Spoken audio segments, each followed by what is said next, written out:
तो आज हम लोग बात करने वाले हैं गणित के जो है टॉप क्लास, वो भी स्टैटिक्स, है ना, सांख्यिकी। और इस सांख्यिकी में हम लोग पढ़ने वाले हैं माध्य, माध्यक और बहुलक के जो है टॉप क्लास के जो है ऑब्जेक्टिव क्वेश्चन। तो जैसा कि आप देख पा रहे हैं, क्लास 10 गणित के जो है मोस्ट इंपोर्टेंट ऑब्जेक्टिव क्वेश्चंस, ठीक है, यहाँ पर जो है जो परीक्षा में आते हैं, ठीक है, उसी को हम लोग जो है कवर कर रहे हैं। तो यहाँ पे पहला क्वेश्चन ये है, करा क्या कि वर्ग अंतराल 10 20, ठीक है, 10 - 20 का वर्ग चिन्ह क्या है ये बताना है। 10 20 का जो है 10 - 20, इसको पढ़ते हैं 10 से 20, है ना, 10 से 20, इसका जो है बताना है कि वर्ग चिन्ह क्या है। तो वर्ग चिन्ह जानते हैं कि वर्ग चिन्ह निकालने के लिए क्या करते हैं, इन दोनों को ऐड कर देते हैं और 2 से जो है डिवाइड कर देते हैं। कितना आ गया हमारा 15। तो ऑप्शन हो जाएगा हमारा 4 नंबर। सिंपल है ना। वर्ग चिन्ह निकालने के लिए क्या, तो ऊपरी सीमा प्लस निचली सीमा और डिवाइडेड बाय 2, ठीक है, दोनों को जोड़ से 2 से भाग कर देते हैं। अगला प्रश्न है, यहाँ पे कुछ डाटा दे रखा है, 24 15 22 13 9 10 तथा 30 का जो है परिसर बताना है, रेंज बताना है, क्या होगा। क्या बोले, यहाँ पे कुछ डाटा दे रखा है और इसका जो है परिसर पूछा गया। परिसर पूछे तो उसमें क्या करना है, हाईएस्ट में जो है माइनस कर देना है लोअर को, है ना। ऊपरी सीमा माइनस जो है निचली सीमा, या फिर ऊपरी वर्ग सीमा माइनस निचली वर्ग सीमा, मतलब जो सबसे बड़ा है उसमें जो है सबसे छोटा वाला अंक को जो है माइनस कर देना है। तो सबसे बड़ा 30 है और सबसे छोटा 9, माइनस करेंगे तो आएगा हमारा कितना, 21 आएगा। और यही जो है आंसर आ जाएगा। कोई फॉर्मूला नहीं, कोई कैलकुलेशन नहीं, बस दाना टिक करते जाइए। तो नेक्स्ट है हमारा प्रथम 10 समप्राकृत संख्याओं का जो है माध्य बताना है। समप्राकृत संख्या प्रथम 10, हम जानते हैं कि लगातार n विषम संख्याओं का योगफल होता है n इंटू n प्लस 1। तो यहाँ पे पूछा गया कि 10 है ना, टोटल जो सम संख्या कितना लेना है 10। तो 10 यानी कि 10 गुना 10 प्लस 1 यानी कि हो गया 110, ठीक है। मतलब उन 10 का योगफल कितना आएगा 110। लेकिन कह रहा क्या कि माध्य बताना, तो माध्य में बताया क्या कि प्रेक्षणों की संख्या बटे प्रेक्षणों का योगफल बटे प्रेक्षणों की संख्या। तो 10 से जो है भाग करेंगे, क्योंकि टोटल जो है 10 नंबर लेना है। तो यहां से कट गया तो बचा हमारा कितना 11। तो ले देंगे आंसर क्या आएगा, ऑप्शन नंबर 3, है ना। प्रेक्षणों का योगफल बटे प्रेक्षणों की संख्या होता है। इसमें नॉर्मली 10 संख्या का आ गया तो 10 से डिवाइड करेंगे, जो भी योगफल आएगा उसमें जो है 10 से भाग कर देना सिंपली। अगला है क्या कि प्रथम 5 विषम संख्याओं का जो है माध्य बताना क्या है। प्रथम 5 विषम संख्या, आप चाहे तो फॉर्मूला इस्तेमाल कर सकते हैं, या फिर जो है मतलब छोटा सा दिया है 5 तो 5 तो जोड़ लेना। विषम संख्या क्या होगा, 1 प्लस 3 प्लस 5 प्लस 7 प्लस 9, योगफल कितना आ गया 25। या फिर जो है n विषम संख्याओं का योगफल क्या होता है, तो n स्क्वायर होता है ना, n स्क्वायर। यहाँ पे कहा गया 5 विषम संख्या, तो 5 का स्क्वायर यानी कि 25 होगा, ठीक है, कितना हो गया 25। अब 25 जब योगफल आया टोटल, तो माध्य निकालने के लिए 5 से भाग भी करना होगा, तो डिवाइडेड बाय 5 आ गया कितना आंसर 5। ऑप्शन नंबर देख लीजिए कहां, तो कितना सिंपल है, माध्य माध्यक और बहुलक के जो है प्रश्नों को सॉल्व करना। अगला है यहाँ पे कि कुछ जो है डाटा है 1 4 x 5 12 का माध्य 7 है, तब x बराबर है, मतलब इन सभी संख्याओं का जो है माध्य 7 है, तब जो है x का वैल्यू बताना है क्या होगा। क्या वो 15 13 14 या फिर 16। तो यहाँ पे देखिए माध्य निकालने के लिए हम लोग क्या करते हैं, सिंपली जो भी डाटा दिया उन सभी को जो है जोड़ दीजिए और जितने हैं वो काउंट करके उनसे जो है डिवाइड कर देना, 1 2 3 4 5, ठीक है। मतलब सबको जोड़ना, 1 plus 4 plus x plus 5 plus 12, total कितना है 5, तो 5 से डिवाइड। अब कह रहा क्या कि इन सभी का माध्य जो है कितना है 7 है, तो बराबर 7, कितना हो गया 12 5 17 18 4 22, x बराबर आ गया 7 25 35 माइनस 22, है ना, 8 5 13, यानी कि x का मान कितना आ गया 13। मतलब ये x जो होगा ये किसके बराबर होगा 13 के बराबर। बस प्रेक्षणों का योग बटे प्रेक्षणों की संख्या, जो भी नंबर्स दे रखे हैं उन सभी को जोड़ दीजिए, ठीक है। और k गो नंबर है ना, नंबरों की संख्या बटे से कर देना है और उसके बाद जो आएगा वो जो है माध्य निकलेगा। यही तो है माध्य का फॉर्मूला। अगला क्या है को वो कि 7 विद्यार्थियों का माध्य 55 kg है, ध्यान दीजिएगा इस पे।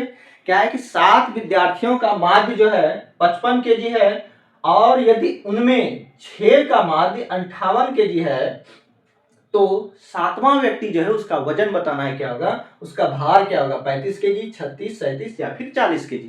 क्वेश्चन देखिए, 7 विद्यार्थियों का माध्य 55 केजी है और 6 का जो है 58 केजी है, तो 7वां व्यक्ति का जो है भार क्या होगा ये बताना। अब यदि हम कहें कि अगर 7 विद्यार्थियों का माध्य 55 केजी है, तो 7 विद्यार्थियों के वजनों का योग कितना होगा, तो क्या कीजिएगा, 55 गुना 7 कीजिएगा, 55 गुना 7। और यदि हम कहें कि 6 का माध्य अगर 58 केजी है, तो 6वें विद्यार्थियों के वजनों का भारों का योग जो है कितना होगा, तो कहिएगा कि 58 गुना 6 होगा। ठीक है, तो इसको गुना कीजिए 35, 35 और 3 38, और इसको गुना कीजिए 8 से 48, 6 पंचे 30, 4 34, माइनस कर देते हैं, क्योंकि ये 7 का वजन दे रखा है, ये 6 का वजन दिया है, तो अगर 7 में 6 को माइनस कर देंगे तो जो वजन बचेगा वही तो 7वां व्यक्ति का वजन होगा। तो यहां से आ गया हमारा 37 यानी कि 37 केजी, मतलब वो 7वां जो व्यक्ति है उसका वजन कितना हो जाएगा, 37 केजी। कैसे निकाले इसको, मतलब इन सभी का 7 विद्यार्थियों के वजनों का योगफल अगर दे रखा है 55 केजी, हम जानते हैं माध्य में कि 7 के वजन 7 के भारों का योग मतलब x1 प्लस x2 इस तरह से करेंगे, डिवाइडेड बाय 7 इक्वल टू 55 होगा, है ना। उसी तरह 6 भी होगा, तो ये जो है 7 इधर आके मल्टीप्लाई हो जाएगा, उसी तरह से जो है 6 यहाँ पे मल्टीप्लाई हो गया, मतलब 6 व्यक्ति के कुल भार कितना हो गया, 348, और 7 का कितना हो गया, तो 385। तो अगर टोटल में 7 में से 6 का माइनस कर देंगे तो बचा खुचा क्या हमारा 7वां व्यक्ति का वजन। ठीक है, अगला है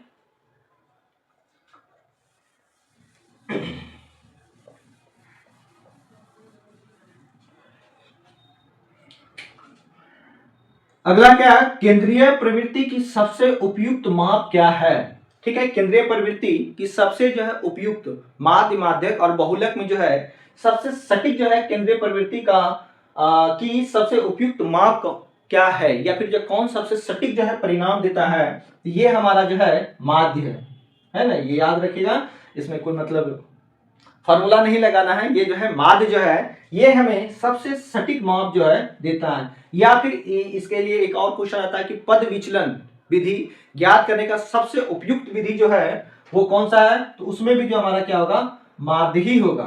ठीक है, आते हैं नेक्स्ट, कह रहा है कि 4 लगातार विषम संख्याओं का माध्य 6 है। अब देखिए 4 लगातार विषम संख्या तो कोई भी हो सकता है, ठीक है, लेकिन उन सभी का जो है माध्य कितना है, 6 है। तो कह रहा है क्या कि सबसे बड़ी संख्या बताइए क्या होगी। अगर हम मान लेते हैं कि प्रथम संख्या जो है x है, विषम प्रथम विषम संख्या x है, तो इसका अगला क्या होगा, कहिएगा x+2 होगा, फिर इसका अगला क्या होगा, तो x+4 होगा, फिर इसका अगला क्या होगा, x+6 होगा। ये टोटल कितने नंबर हो गए, 4, 1 2 3 4, तो 4 से डिवाइड करेंगे, इनका माध्य क्या होगा, तो दे रखा है 6। ठीक है, अब देखिए यहाँ पे 4x हो गया प्लस 6 6 12 हो गया इक्वल टू 6 चौके 24। ठीक है, या 4x बराबर कितना आ गया 12, या फिर जो है x बराबर कितना आ गया 3। अब x का मान 3 है, तो यहां पूछा क्या कि सबसे बड़ी संख्या, तो सबसे बड़ी संख्या ये वाली होगी, सबसे बड़ी विषम संख्या जो होगी ये होगी, और सबसे छोटी विषम संख्या ये होगी। तो प्रश्न जैसा आपसे कहेगा उसके अकॉर्डिंग जो है आपको जो है ऑप्शन चूज करना है। अगर मान लीजिए कहता कि सबसे छोटी विषम संख्या, तो जो x का वैल्यू आता वही हो जाता, लेकिन यहाँ पे पूछा क्या कि सबसे बड़ी संख्या बताना है क्या है, तो यहाँ पे देखिए x+6, x का मान 3 यानी कि 6 3 हो गया कितना 9, तो यहाँ से ऑप्शन नंबर क्या हो जाएगा हमारा 9 यानी कि दूसरा नंबर ऑप्शन। ठीक है, इस तरह से जो है न्यूमेरिकल्स या फिर जो है शॉर्ट क्वेश्चन को शॉर्ट में निपटा दीजिए। ठीक है, आगे चलते हैं। यहाँ पे जो है कुछ डाटा दे रखा है 18 13 17 12 16 19 की माध्यिका क्या होगी। ठीक है, ये जो है डाटा दे रखा है, माध्यिका निकालने या माध्यक जो भी नाम का है एक ही है, इन सभी का जो है आपको बताना है कि माध्यिका क्या होगी। तो माध्यिका निकालने के लिए आपको बताएं कि सबसे पहले जो है डाटा को क्या करना होता है, इसको जो असेंडिंग या फिर जो है डिसेंडिंग ऑर्डर में सजा लेना होता है। जल्दी से सजा लेते हैं, तो 12 13 16 17 18 19, ठीक है, 12 13 16 17 18 19, 3 3 6, मतलब ये जो दे रखा है ये क्या आ गया, सम। इसका संख्या जो है कितना है, 6।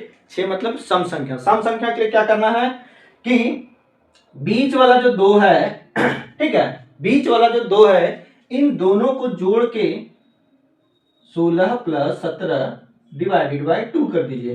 कितना आ गया, 16 दूनी 32 और 33/2, यानी कि 16.5। 16.5 ऑप्शन नंबर जो है ये हो गया। अगर सम आए तो ये नियम अपनाते हैं कि बीच वाला जो 2 टर्म है इधर से यही बीच में आ रहा है 16 और 17, उन दोनों को जोड़कर 2 से जो है भाग कर देना है, मतलब उन दोनों का जो है माध्य निकाल लेना है, ठीक है।